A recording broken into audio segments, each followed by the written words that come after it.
Olá pessoal, professora Solange de Ciências e Olá, turminha, tudo bem? Professor Milton, História.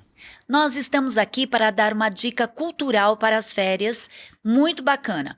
Bom, eu e o professor Milton, nós estivemos junto com a professora Marisa, né, na exposição Amazônia, que fica no Sesc Pompeia, e ela vai estar até o fim de julho. Muito interessante. Nós vamos falar um pouquinho para vocês sobre essa exposição, mas na verdade nós queríamos que vocês fossem até lá ver com os próprios olhos, né, professor Milton? Sim, interessante porque o Sebastião Salgado ele ficou durante 7 anos na Amazônia Sim. fotografando, pegando dados interessantíssimos. Vocês vão gostar, tenho certeza. O que nós percebemos é que Sebastião Salgado, que é um fotógrafo renomado, ele não é chegar num lugar e tirar a fotografia, né? Ele vive aquele lugar, ele conhece aquele lugar. Então ele permaneceu, como o professor Milton disse, 7 anos na floresta.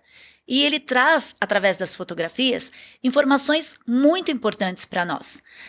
Como Por exemplo, ele durante 7 anos ele colheu informações preciosíssimas sobre etnias lá. E a professora Solange estava falando a respeito, não é só tirar fotografia, mas pelo olhar da lente, pela conversa que ele teve com os indígenas, com a situação vivenciada lá por eles, ele pôde, através das fotos, trazer uma realidade para nós. Isso é tremendamente importante, não é só fotos, né, professora? Na verdade, é um sim. olhar do próprio fotógrafo, E né? nós percebemos que, pelas fotografias, tinha mais de 20 etnias indígenas diferentes que ele conviveu, né, e trouxe essa informação até nós. Outro fato muito importante, gente, é sobre os rios voadores. Então, os rios voadores é quando uma imensa massa de água sobe dos rios, né, através da evaporação, e ela vai se movimentando e se condensa. Inclusive, ela chega na Cordilheira dos Andes para abastecer os rios e afluentes do Amazonas. Só que essa massa de ar, ela ainda vem para a região sudeste. Então, grande parte da umidade que nós temos aqui, por mais longe que São Paulo esteja do Amazonas, ela vem do Amazonas. Então, a grande importância da floresta não é o oxigênio, porque o oxigênio, todo mundo sabe, que vem principalmente das algas marinhas, mas a questão da umidade é muito importante. É por isso que a gente fala da importância da preservação da floresta amazônica.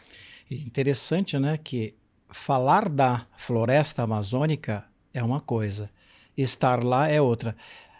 O que nos remete vendo as fotos é como se você estivesse dentro da Sim, Amazônia, né, professora Solange? sim. Porque tem, além das fotos, tem um documentário que ele vai mostrando dentro mesmo. E outra coisa, os rios são coisas mais lindas, Sim. né? Demais. Eu percebi que, na verdade, estudando também, dando aula de geografia, o que nós aprendemos em relação àquela exposição da Amazônia foi tremendo pelos rios, inclusive os rios voadores, eu nem sabia que existia Sim. isso, né? E é algo super importante, né?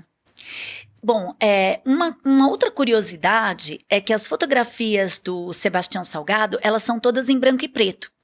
E o que isso significa? Vendo um breve filminho dele lá na exposição, ele não quer mostrar a exuberância da floresta, não, ele quer mostrar os problemas ambientais, os problemas com os indígenas, e a fotografia de Sebastião Salgado, ela não se limita ao Amazonas, né? Essa exposição, inclusive, já esteve em Roma, em Paris, em Londres, agora está em São Paulo, e no fim do mês ela vai para Belém do Pará e uma parte dela vai para o Museu do Amanhã no Rio de Janeiro. Mas ele já teve outras exposições falando sobre a África, né? E ele tem livros, né, que mostram essas fotografias. E uma outra exposição famosíssima dele é Origens, que ele fotografou locais pouco explorados pelo homem. Então ele quer mostrar os problemas ambientais, ele quer mostrar as dificuldades de algumas etnias, não só do Amazonas, mas da África e outras partes do mundo, e por isso ele escolheu fotografar em branco e preto, né? Vale a pena, não é algo impessoal. Quando você faz a visita e você olha as fotos, aquilo te leva a estar dentro da Amazônia. Tanto é que Sim. quando eu vi umas fotos sobre algumas etnias, nossa, que cada etnia que são, essas etnias não estiveram e não estão nem aí, vamos dizer assim, nos grandes centros urbanos, estão isoladas, não tiveram contato ainda com o homem branco, né? E Exatamente. das etnias que eu conheço, pelo menos a gente tem estudado, porque quando os portugueses vieram para cá em 1500, aproximadamente nós tínhamos em média de 5 milhões de indígenas. Hoje nós temos aí em média de 850 mil índios com cento e poucas etnias, né? E o idioma deles também é uma coisa bem particular, né? Exatamente. Cada um tem a sua, como se fala, seu dialeto. Seu dialeto, porque nós no Brasil nós temos mais de 174 línguas, sendo que uma é o português. Sim. E 173 são dialetos, né?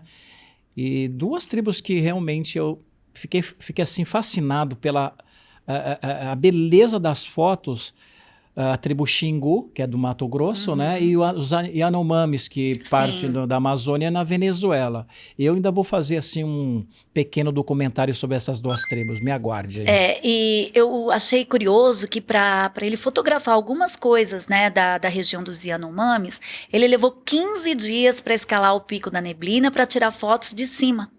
E inclusive ele pegou fotos incríveis das chuvas, né, as chuvas fortes que tem no Amazonas. E ele falou assim que foram 15 dias de escalada difíceis, subindo com cordas, com ajudas, dormindo em cavernas. E ele tem 78 anos, então não é nada fácil, né? Ele esteve no epicentro, né? Sim. E você já foi no Amazonas, já esteve lá próximo, né? Mas é diferente. É diferente, É né? diferente. Você vê de longe, né? Vendo essa mata fechada que ele estava é uma coisa. Você fazendo um passeio turístico onde o guia te leva para alguns pontos. É diferente. É diferente.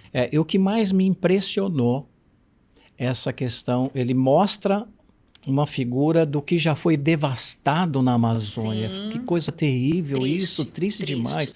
Isso virou até objeto de política, né? É devastado ou não é? E a gente, quando vê, ele não está lá para só retratar a coisa feia da Amazônia. Ele é um fotógrafo, historiador, ele quer realmente explorar a beleza. Milton, fala um pouquinho sobre as fotografias que ele fala da devastação da Amazônia. Então, eu era muito incrédulo em relação a essa questão ambiental e principalmente sobre a devastação.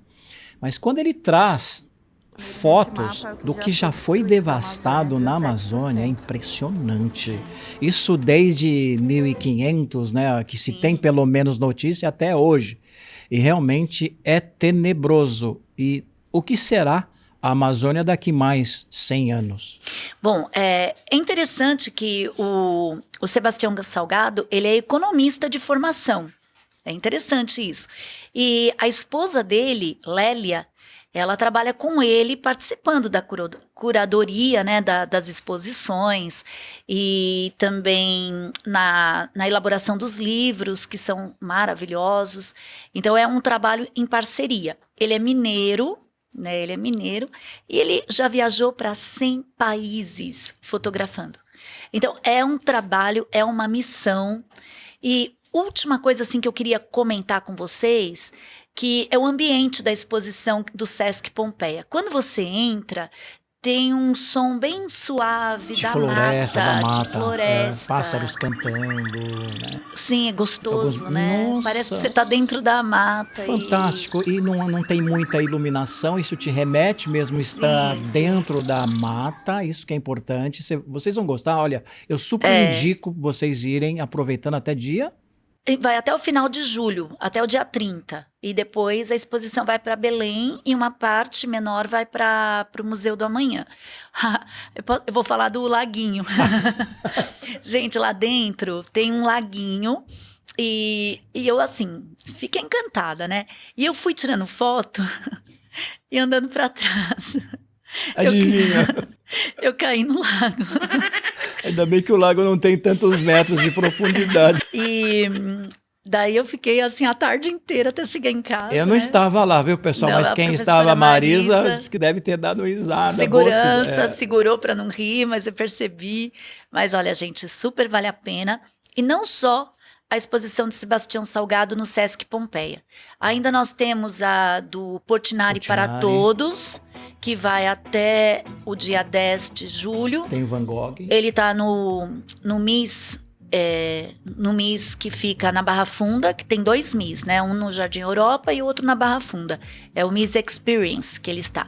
E nós temos também a do Van Gogh, que vai até o dia 3 de julho. No outro final de semana também tem a Bienal do Livro. Então, gente, procurem passeios culturais, visitem Budas Artes, né? Tem um olhar diferenciado, pega o metrô, vai passear pela Liberdade, vê o que a Liberdade tem de bacana com relação à cultura japonesa.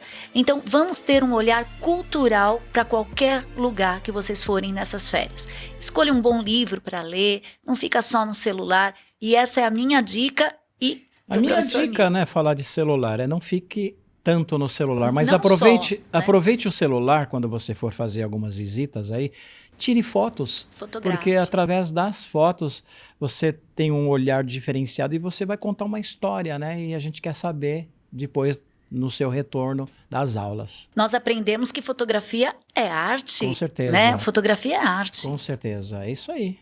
Então é isso, gente. Fica a nossa dica aí para as férias de julho de 2022. E até a próxima, hein? Até a próxima. Junto com vocês. Tchau, tchau, gente. Tchau, gente. Um beijão.